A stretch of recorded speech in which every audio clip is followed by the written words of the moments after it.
It's not every day that a shooting victim has the ability to call emergency services for help. This incident raises important questions. How could this happen? How did someone who once basked in the international sports spotlight find themselves involved in such a tragic event? Today, I want to share a story that, at first glance, may seem unbelievable, but like life itself, it is far more complicated than it appears. Could constant pressure and a lingering sense of danger push someone to their breaking point? Let's explore this story, starting with a seemingly normal relationship between a student and a coach that spiraled into a nightmare. Michael Barrisone, a 58-year-old Olympic equestrian, had dedicated his life to standing among champions. However, in the spring of 2022, he found himself in a courtroom in Morristown, New Jersey, facing a defeat that would change his life forever. Once a respected figure in the equestrian world, Michael appeared in court as a shadow of his former self, marking one of the most significant falls from grace in the elite world of equestrian sports. But how did this champion end up on trial? The story begins in August 2019, when shots were fired at a horse farm in Long Valley, New Jersey.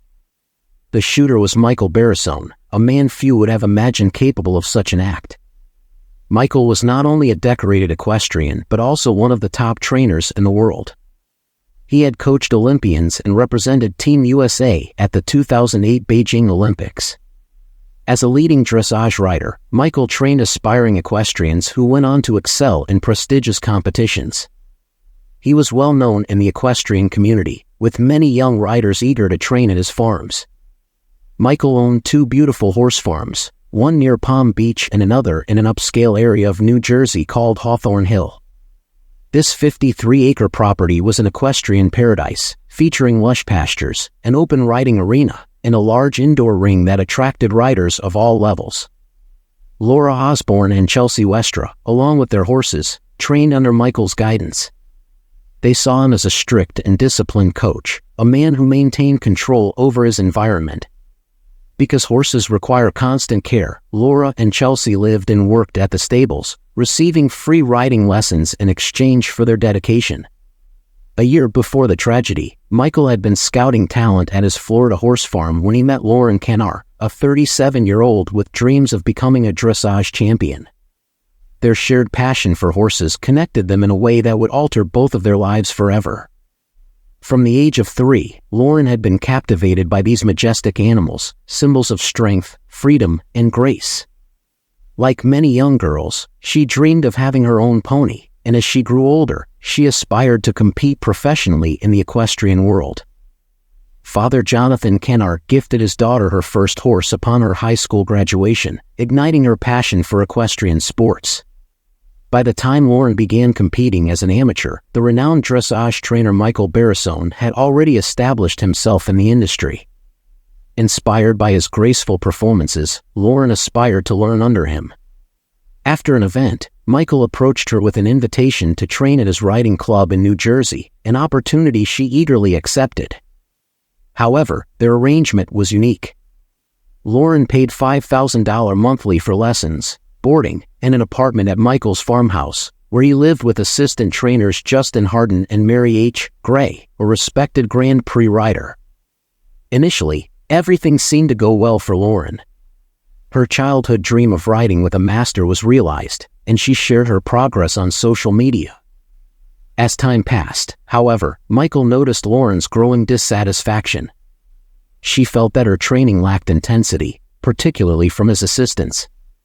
Despite Michael's efforts to accommodate her needs, tension built between them, escalating by the summer of 2019.